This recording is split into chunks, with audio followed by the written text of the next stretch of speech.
Vertical circle पर 3 point आपने mark कर लिए होंगे वो।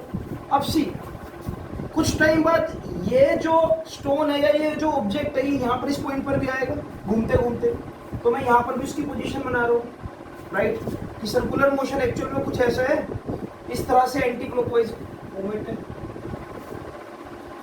अब यहाँ पर इसकी वेलोसिटी को मैं बोल रहा हूँ u, इनिशियल वेलोसिटी u, लेकिन यहाँ पर जाते थे कुछ ना कुछ वेलोसिटी क्या होगी इसकी, v होगी, टेंजेंशियल v वेलोसिटी। मान लो कि ये एंगल थीटा है, इसने थीटा एंगल स्वेप्ट किया, राइट। तो यहाँ पर नीचे की तरफ क्या एक्ट कर रहा होगा, इसका वेट mg, कंपोनेंट्स बनाना जरा आप देखो, वेट mg, और क्योंकि इस स्ट्रिंग के अंदर टेंशन भी होगी कुछ ना कुछ, तो इस मास से दूर जाते हुए टेंशन टी बना दो अंदर की तरफ।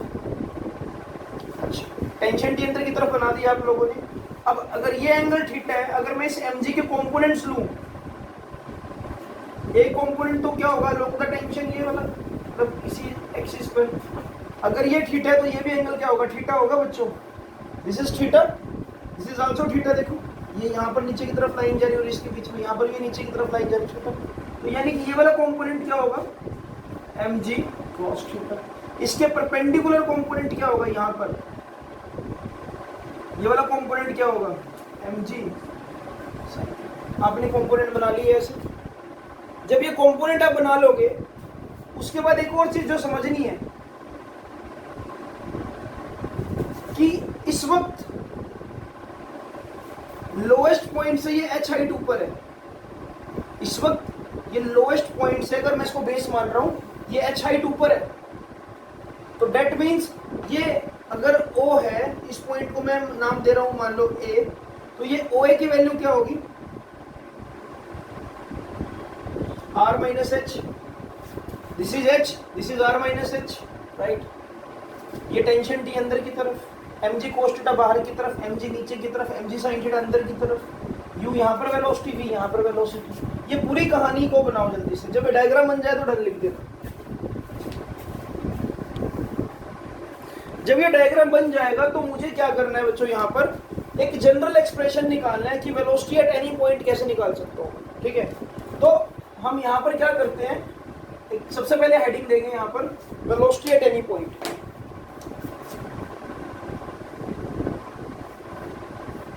वेलोसिटी एट एनी पॉइंट, उसके लिए मैं क्या करता हूं, v को कैलकुलेट करता हूं पहले तो, राइट। अब अगर ये सर्कुलर मोशन भी है, वर्टिकल सर्कल भी है, तो इस पूरे मोशन में इस बॉडी की टोटल मैकेनिकल एनर्जी हमेशा कंजर्व रहेगी। कहने का मतलब इसके पास काइनेटिक एनर्जी होगी एक वक्त, यहाँ पर पोटेंशियल एनर्जी जीरो है, यहाँ पर क्योंकि काइनेटिक प्लस पोटेंशियल, राइट। तो इस तरह से काइनेटिक प्लस पोटेंशियल एनर्जी का सम हर पॉइंट पर क्या होगा, सेम होगा। जब भी बॉडी सर्कुलर मोशन में, ये मोशन में भी इसके पास मोशन भी, और क्या इसके पास हाइट भी गेन करेगी, हाइट कम भी होगी, हाइट ज्यादा भी होगी, वेलोसिटी कम भी होगी, वेलोसिटी ज्यादा भी होगी, लेकिन इसका जो kinetic energy plus potential energy का सम है वो हमेशा कंजर्व रहेगा, राइट। तो मैं यहाँ पर क्या कर रहा हूँ, सबसे पहले according to conservation of energy, total mechanical energy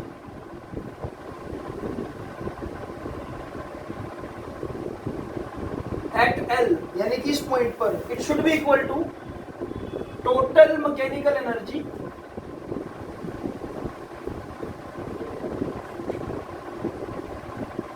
at point P।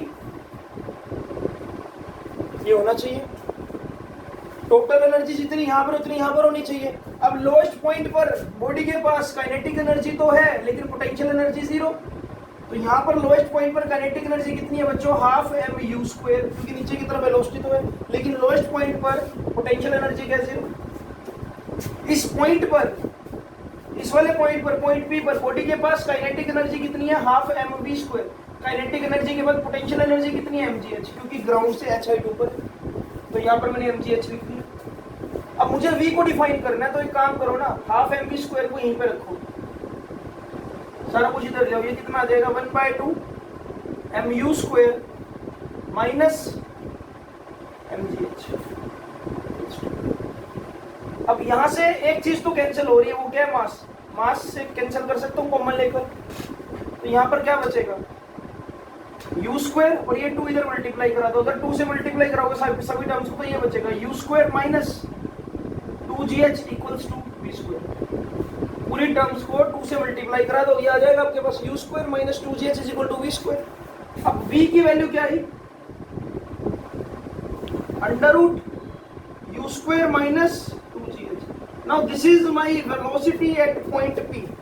मैंने किसी p पॉइंट के लिए वेलोसिटी ड्राइव कर ली, इसी रिजल्ट का यूज करके मैं कहीं पर भी वेलोसिटी निकाल सकता हूं। जैसे कि अगर मान लो मुझे वेलोसिटी निकालनी होगी हाईएस्ट पॉइंट पर टोटल हाइट कितनी हो जाएगी, 2r के इक्वल हो जाएगी, r ये रहा और r ये रहा। अगर मैं ये पूछूं आपसे कि इस पर्टिकुलर ऑब्जेक्ट की वेलोसिटी हाईएस्ट पॉइंट पर बताओ, आपको पता है कि यू स्क्वायर माइनस 2gh और h को मैं क्या पुट कर दूंगा यहाँ पर, 2r पुट कर दूंगा, क्योंकि अगर मैं h को 0 पुट कर दूं यहाँ पर, अगर मैं h को 0 पुट कर रहा हूँ यहाँ पर, तो v की वैल्यू किसके इक्वल मिल रही है, देखो u के इक्वल मिल रही है दोबारा से। अरे अगर आप हाइट को 0 पुट कर दोगे, हाइट 0 का मतलब क्या है, u आ गया दोबारा से, राइट।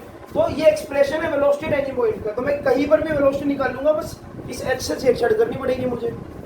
जैसे मैंने वेलोसिटी एट एनी पॉइंट निकाली, इसी तरह से मैं निकालूंगा टेंशन एट एनी पॉइंट। तो मैं टेंशन एट एनी पॉइंट के लिए यहाँ पर इस पर्टिकुलर जगह का यूज कर रहा हूँ। सो मैं क्या ले रहा हूँ, एट पॉइंट P, यानी कि इस पॉइंट को ध्यान से देखो। इस पॉइंट पर मैं ये बोल सकता हूं कि जो टेंशन है, अंदर की तरफ क्या लग रही है टेंशन, बाहर की तरफ क्या लग रहा है mg cos थीटा।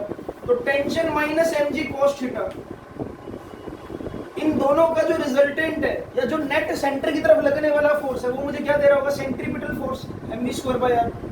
मैं ये बोल दूं कि टेंशन अंदर, mg cos थीटा बाहर, इन दोनों की वजह से मुझे क्या मिल रहा है, नेसेसरी सेंट्रीपिटल फोर्स। या मैं ऐसा बोल दूं जैसा कि हम पढ़ते भी आए कि टेंशन किससे बैलेंस हो रही होगी, mg cos थीटा से, और किससे, सेंट्रीफ्यूगल फोर्स से, mv स्क्वायर बाय r। बाहर की तरफ क्या लग रहा होगा, सेंट्रीफ्यूगल फोर्स, और बाहर की तरफ क्या लग रहा है, mg cos थीटा। तो इन दोनों का सम किसको बैलेंस कर रहा है, टेंशन को। या तो ये बोल दूं, बात तो वही है कि घूम फिर के t minus mg cos theta आपको क्या दे रहा है, mv स्क्वायर बाय r दे रहा है। अब एक काम करो ना, यहाँ पर v स्क्वायर की वैल्यू तो अभी हमने डिफाइन करी है, वो देखो पूरी। तो t minus mg cos theta, t minus mg cos theta equals to m by r। v square की वैल्यू डाल दो, कितनी है, u square minus 2gh, right. अब इतना करने के बाद इसको नोट डाउन करो, फिर मैं आगे कराता हूं। तो इतना करने के बाद अब यहाँ पर ना cos थीटा को डिफाइन करते हैं। ये जो cos थीटा है इसको डिफाइन करते हैं इस ट्रायंगल में। थीटा ये है तो ये सामने क्या होगा, परपेंडिकुलर। मुझे क्या चाहिए, मुझे cos थीटा की वैल्यू चाहिए। तो cos थीटा इसी ट्रायंगल में देख लो क्या होगा, बेस बाय हाइपोटेन्यूज। ये परपेंडिकुलर है, परपेंडिकुलर के सामने हाइपोटेन्यूज है।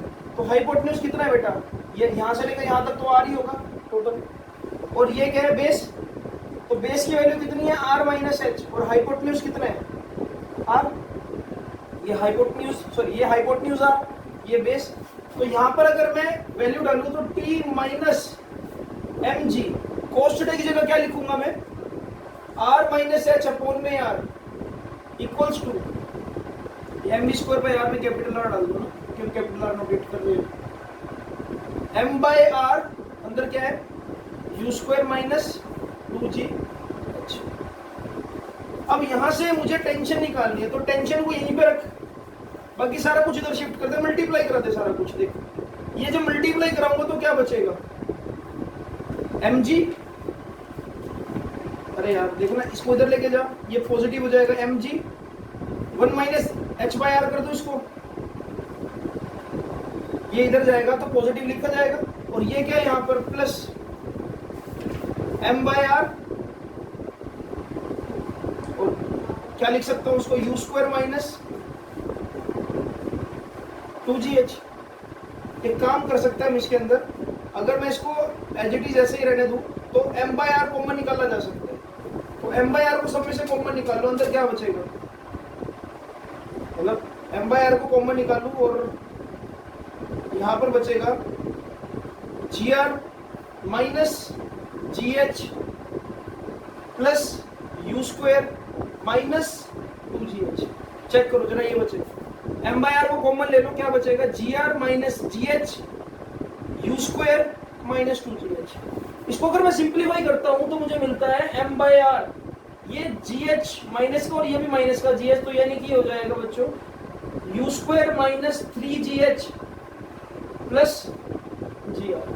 Now this is your expression for tension at any point. ये आपने टेंशन निकाल दी, ये टेंशन की वैल्यू है कितनी m बाय आर ब्रैकेट में u square minus 3gh plus G by R और प्लस जी आर। इस कैलकुलेशन को जरा ध्यान से देखो, वीडियो को पॉज करो और इसको क्या एक बार कैलकुलेट करो जल्दी से। टेंशन एट एनी पॉइंट और velocity at any point drive करने के बाद देखो मैं यहाँ पर इस जगह पर क्या कर रहा हूँ, सी मुझे निकालनी है क्या tension at highest point. Tension at highest point एक हेडिंग दूंगा मैं कि मुझे बताना है कि हाईएस्ट पॉइंट पर टेंशन कितनी है। तो टेंशन एट हाईएस्ट पॉइंट के लिए मैं क्या पुट करूंगा बेटा, h is equal to 2r put कर दूं। हाईएस्ट पॉइंट पर h की वैल्यू कितनी हो जाएगी 2r। ये रिलेशन आपके सामने है, देखो ये यहाँ पर, इसको मैं नाम दे रहा हूं t एट लोएस्ट पॉइंट, तो TL इसमें है क्या m by R u square as it is minus 3gh और प्लस gr, और मुझे h को क्या पुट करना है 2r पुट करना है। इस रिलेशन में h को क्या पुट करना है 2r पुट करना है। ये जनरल एक्सप्रेशन है टेंशन का, और मुझे यहाँ पर क्या निकालना है हाईएस्ट पॉइंट पर टेंशन कितनी होगी। तो h को 2r पुट करके देखिए क्या आ रहा है। तो tension at lowest point will comes out to be m by R u square minus ये हो जाएगा 6gr प्लस gr, ऐसा आ जाएगा। चेक कर लो जरा, h को जब 2r पुट करोगे तो ये कितना आ जाएगा 6gr। इसके बाद ये माइनस 6gr ये प्लस gr कितना हो जाएगा, ये you square minus 5gr, right. Now this is my expression for tension at lowest point. अच्छा, जैसे लोएस्ट पॉइंट पर निकाला वैसे ही कहां पर, सॉरी लोएस्ट पॉइंट पर निकाला है हाईएस्ट पॉइंट पर। हाईएस्ट पॉइंट पर तो यहां पर TH लिखो ना, हाईएस्ट पॉइंट के लिए TH लिखोगे यहां पर। जैसे हाईएस्ट पॉइंट पर निकाला वैसे लोएस्ट पॉइंट पर निकालूंगा।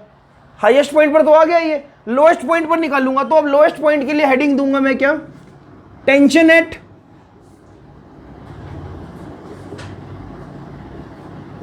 Lowest point. अरे लोएस्ट पॉइंट के लिए h को क्या पुट करना पड़ेगा 0। अरे लोएस्ट पॉइंट पर अगर मुझे टेंशन निकालनी है तो h को क्या पुट करना पड़ेगा 0 पुट करना पड़ेगा। तो 0 पुट कर दो इसको।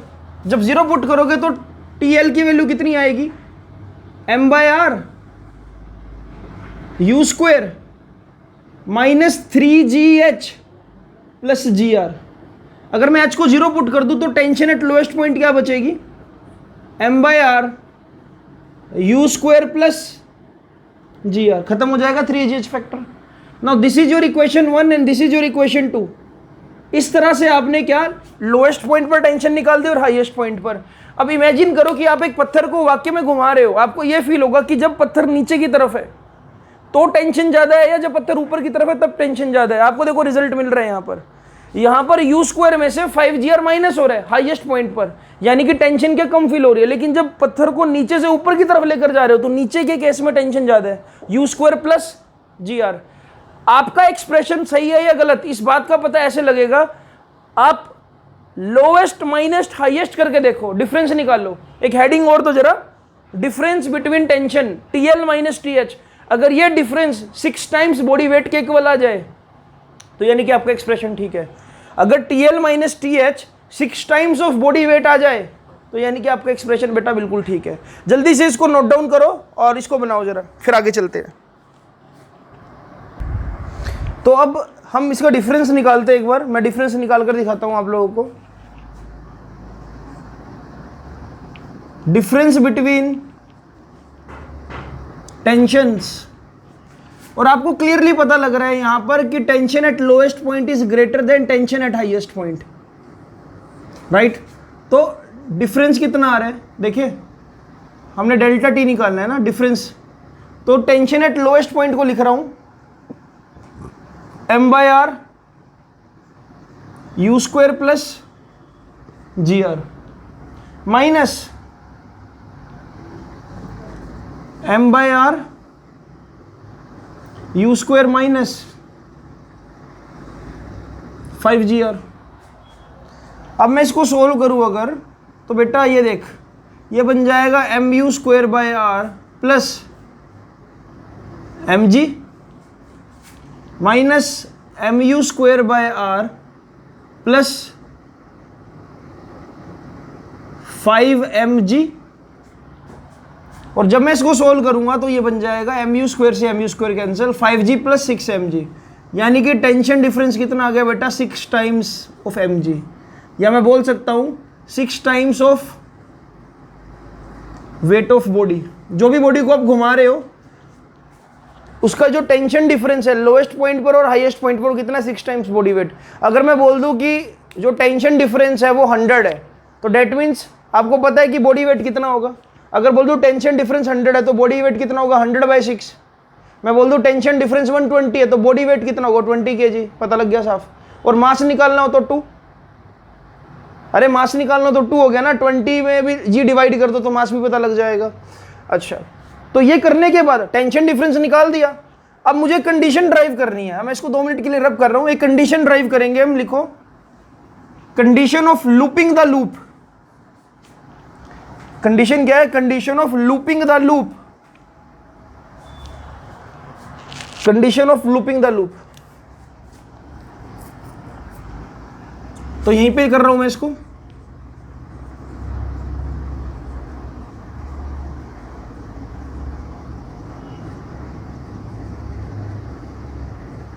देखो कई बार क्या होता है, जैसे कि फॉर एग्जांपल मैं किसी पार्टिकल को सर्कुलर मोशन में लेके जाना चाहता हूं। अब यहां पर उसकी वेलोसिटी u है। अगर ये u की वैल्यू कुछ कम रह जाए तो ऐसी सिचुएशन आ सकती है कि जैसे ही बॉडी ऊपर पहुंचेगी ये सर्कुलर मोशन कंप्लीट ना कर पाए और ये ऐसे नीचे गिर जाए, इस तरह से धागे समेत ही नीचे की तरफ गिर जाए। जैसे कि मैं बॉडी को घुमाना तो चाह रहा हूं लेकिन क्योंकि नीचे वेलोसिटी बहुत कम है जिसकी वजह से बॉडी ऊपर गई, ऐसे गई और धागे में स्लैक आया और ऐसे नीचे गिर गई। फील द कंडीशन की मैंने एक पत्थर को बांध रखा है, मैंने ऐसे घुमाने की कोशिश करी लेकिन वो बॉडी इस तरह से गई, धागे में क्या एक स्लैक आया, टेंशन खत्म हो गई और नीचे गिर गया ऐसे। लेकिन अगर मैं एक फ्लो में घुमाता रहूं तो हमेशा पत्थर घूमता रहेगा। यानी कि पत्थर घूमने की कंडीशन ये है, मैं लिख रहा हूं यहां पर, ये तो मैंने चलो आपको थोड़ा सा समझाने की कोशिश करी।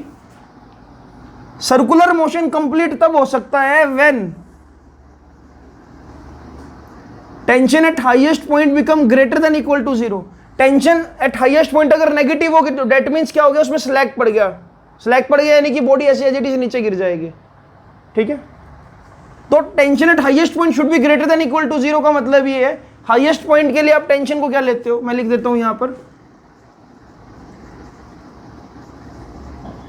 m बाय आर हमने यहां पर ड्राइव कर रखा है u square minus 6GR plus GR। Ultimately ये क्या आ गया था m by R u square minus 5GR।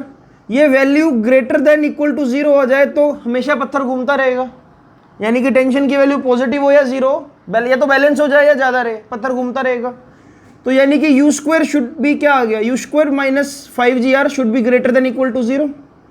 You square should be greater than equal to 5GR, यानी कि u की वैल्यू क्या आ गई, greater than equal to √5GR। इसका ये मतलब है बच्चों कि एक सर्कुलर मोशन में, ध्यान से समझना जरा, ये इंपॉर्टेंट है। इसका ये मतलब है एक सर्कुलर मोशन में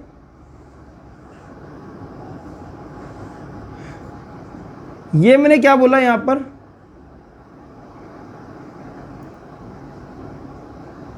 ये टेंशन एट हाईएस्ट पॉइंट लग रही है।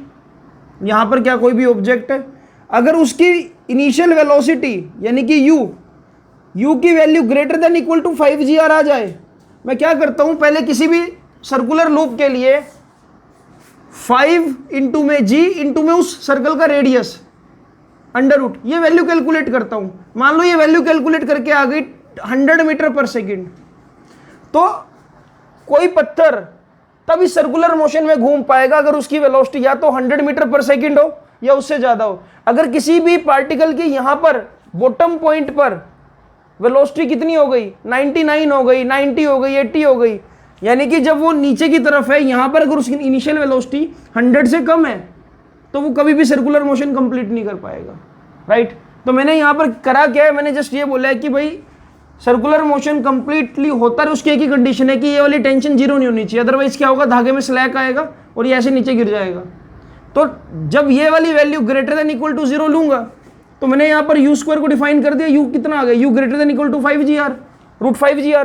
तो √5gr को कैलकुलेट करो किसी भी सर्कुलर मोशन के लिए।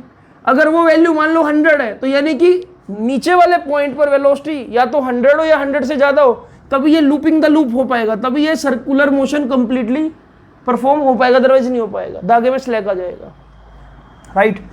तो this is the condition for looping the loop कि u की value greater than equal to क्या हो, √5gr। अब फिर बात आती है कि मुझे ये बताओ हाईएस्ट पॉइंट पर वेलोसिटी कितनी होगी, मुझे बताना है हाईएस्ट पॉइंट पर वेलोसिटी कितनी होगी। तो एक छोटी सी हेडिंग और दो, वेलोसिटी एट हाईएस्ट पॉइंट। तो आपने एक जनरल एक्सप्रेशन ड्राइव किया था बच्चों, v² equals to u² minus 2gh, ये ड्राइव किया था, यही था या कुछ और था, यही था। और हाईएस्ट पॉइंट के लिए h को क्या पुट कर दो, 2r पुट कर दो, तो v² की वैल्यू कितनी आ गई, u² माइनस 2g इंटू में 2r, 2g इंटू में 2r आ गई। तो यानी कि ये आ गया v² equals to u² minus 4gr आ गया। और यहां से बताओ लोएस्ट पॉइंट पर वेलोसिटी कितनी है, कम से कम √5gr। अरे u² की वैल्यू कितनी है, कम से कम 5gr। अब इस u² इक्वल्स टू 5gr को यहां पर डाल दो, तो वेलोसिटी एट हाईएस्ट पॉइंट कितनी आ जाएगी, 5gr माइनस 4gr। यानी कि वेलोसिटी एट हाईएस्ट पॉइंट कितनी आएगी बच्चों, √5gr माइनस 4gr करूंगा तो क्या आएगा, √gr। This is my velocity at highest point. तो अगर सर्कुलर मोशन कंप्लीटली बन रहा है तो यानी कि पार्टिकल की यहां पर वेलोसिटी हमेशा कितनी होगी, √gr। नीचे की तरफ कितनी होगी, कम से कम √5gr या इससे ज्यादा। ऊपर की तरफ कितनी होगी, हमेशा √gr। या ऐसा बोलो अगर नीचे यहां पर √5gr है तो ऊपर हमेशा कितनी होगी, √2gr। तो वेलोसिटी का डिफरेंस भी पता लग रहा है कि नीचे की तरफ वेलोसिटी ज्यादा होगी और ऊपर की तरफ क्या होगी, थोड़ी सी कम। अरे नीचे की तरफ वेलोसिटी ज्यादा होगी, ऊपर की तरफ कम। ऐसा इसलिए क्योंकि ऊपर की तरफ वेलोसिटी कम इसलिए भी है क्योंकि इसका जो मैक्सिमम हिस्सा है वो किसमें कन्वर्ट हो गया है, पोटेंशियल एनर्जी में, तो उससे काइनेटिक एनर्जी पे इफेक्ट पड़ा। लेकिन जब ये नीचे की तरफ आएगी तो उसकी काइनेटिक एनर्जी क्या होने की कोशिश करेगी, मैक्सिमम, इसलिए यहाँ पर वेलोसिटी ज्यादा है। लॉजिक समझ आ रहा है। अरे ऊपर की तरफ वेलोसिटी कम क्यों हुई, क्योंकि पोटेंशियल एनर्जी भी तो गेन करनी है। अब टोटल एनर्जी तो फिक्स है, अगर टोटल एनर्जी फिक्स है और पोटेंशियल एनर्जी को मैं बढ़ाना स्टार्ट कर दूं तो उसका जो बढ़ना है वो काइनेटिक एनर्जी को कम भी तो करेगा। और नीचे की तरफ आते हुए पोटेंशियल एनर्जी कम होगी तो काइनेटिक एनर्जी बढ़ना स्टार्ट हो जाएगी, राइट। तो इस तरह से मुझे लॉजिक समझ आ रहा है यहाँ पर कि नीचे की तरफ वेलोसिटी हमेशा ज़्यादा होगी और ऊपर की तरफ वेलोसिटी हमेशा कम होगी। सेम वे में नीचे की तरफ टेंशन हमेशा ज़्यादा होगी और ऊपर की तरफ टेंशन कम होगी। तो these are some important factors जो अपने को पता होने चाहिए। इसको नोट डाउन करो, फिर मैं कुछ और बातें बताता हूँ। वर्टिकल सर्कल सीबीएसई में जनरली 3 या 5 नंबर में पूछा जा सकता है, तो ये सभी चीजें ड्राइव करनी होती है आपको। इसको जल्दी से उतारो फिर हम आगे करते हैं इसमें कंडीशंस कुछ। तो इसके बाद इसमें 2-3 कंडीशंस है, बंद कर दो वहां से। इसके बाद 2-3 कंडीशंस और हैं। वो कंडीशंस क्या है कि ऐसा भी हो सकता है इस सर्कुलर मोशन में कि आपने यहां पर पत्थर को घुमाना चाहा, बट क्या हुआ, वेलोसिटी कुछ कम रह गई जिसकी वजह से ये पार्टिकल यहां पर तो गया, ऊपर ना जा पाया और वापस क्या यहां पर आ गया, यहां पर गया, यहां पर आ गया, ऐसे ओसिलेट करने लग जाए। ऐसा भी हो सकता है कि आपने इतनी सफिशिएंट वेलोसिटी नहीं दी नीचे की तरफ, मतलब नीचे की तरफ जो वेलोसिटी थी वो √5gr से कम थी, बट वो एक ऐसी वेलोसिटी थी जिससे पार्टिकल सर्कुलर मोशन तो नहीं कंप्लीट कर पाए लेकिन ओसिलेट करना स्टार्ट कर गया, राइट। तो हम एक केस लिख रहे हैं, condition of oscillation. Condition of oscillation. तो सिंपली मैं लिखवा देता हूं, इसको ड्राइव करने की जरूरत नहीं है, सीबीएसई में इतना ज्यादा आपसे नहीं पूछेंगे डीप में कभी। तो कंडीशन ऑफ ओसिलेशन क्या है, सीधा सीधा लिख लो।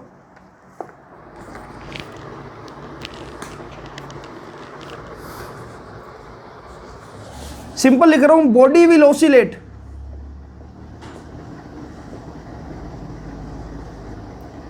ओनली व्हेन यूर यू का मतलब है लोएस्ट पॉइंट की जो वेलोसिटी है वो लेस देन या इक्वल टू हो जाए अंडर रूट 2 के। अगर वेलोसिटी रूट 2 के इक्वल है या इससे कम है तो इस पर्टिकुलर वेलोसिटी पर बॉडी क्या करेगी, ओसिलेट करेगी।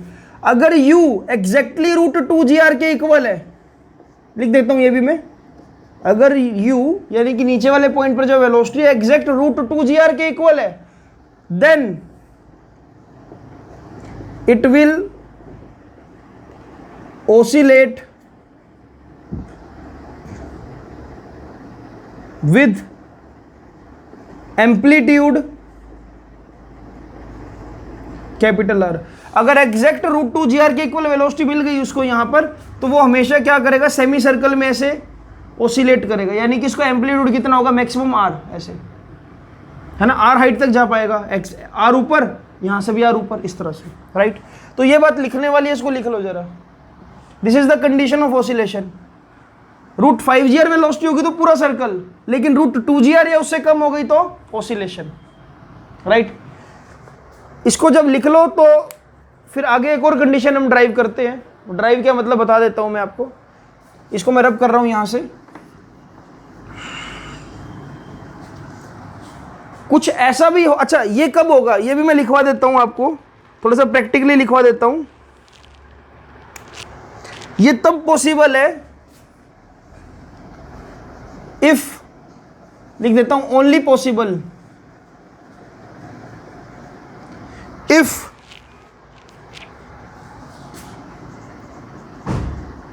Velocity of body at some point become 0 before tension becomes 0।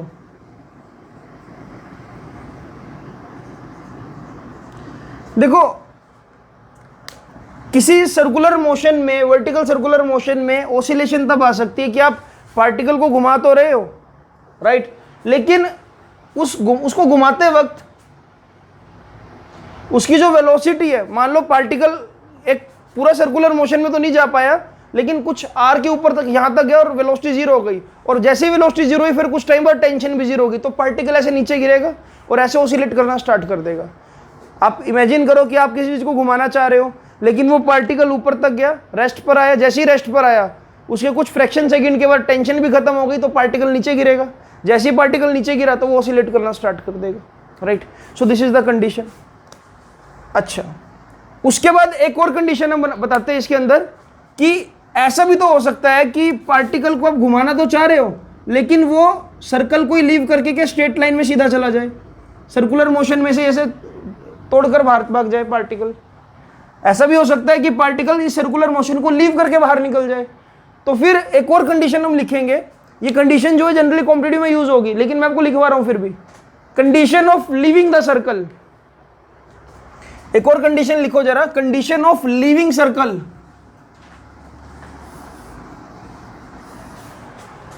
Condition of leaving circle,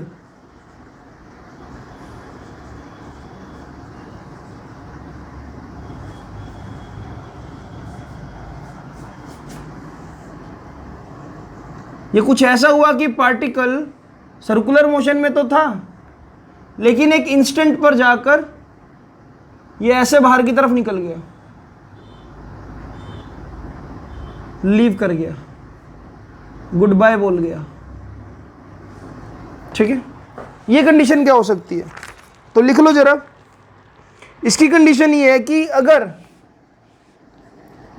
u की वैल्यू, अगर u की वैल्यू रूट 5 GR से कम हो, अगर u की वैल्यू √5gr से कम हो, मतलब capital R, but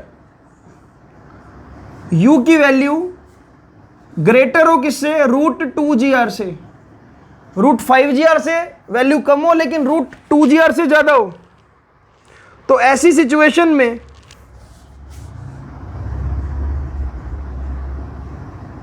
then body will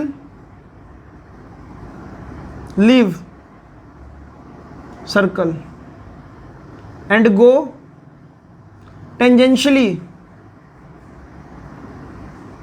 out of the circle.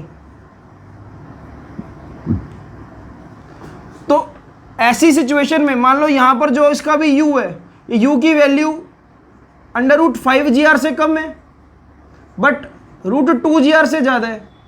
ऐसी सिचुएशन में ये क्या होगा, इस पर्टिकुलर सर्कुलर मोशन के किसी भी पॉइंट पर टेंजेंशियली बाहर की तरफ निकल जाएगा सर्कल को छोड़ते हुए, राइट। तो ये कंडीशन भी मुझे पता होनी चाहिए, ठीक है, कॉमन सेंस, मतलब जनरल वे में। अब देखो यहाँ पर मैं एक बार सारी कंडीशंस आपसे डिस्कस करता हूँ। जैसे कि फॉर एग्जांपल ये पार्टिकल हमेशा घूमता रहे, हमेशा घूमता रहे, हिंदी में लिख रहा हूँ, हमेशा घूमता रहे, तो u की वैल्यू को कितना होना पड़ेगा, ग्रेटर देन और इक्वल टू 5gr।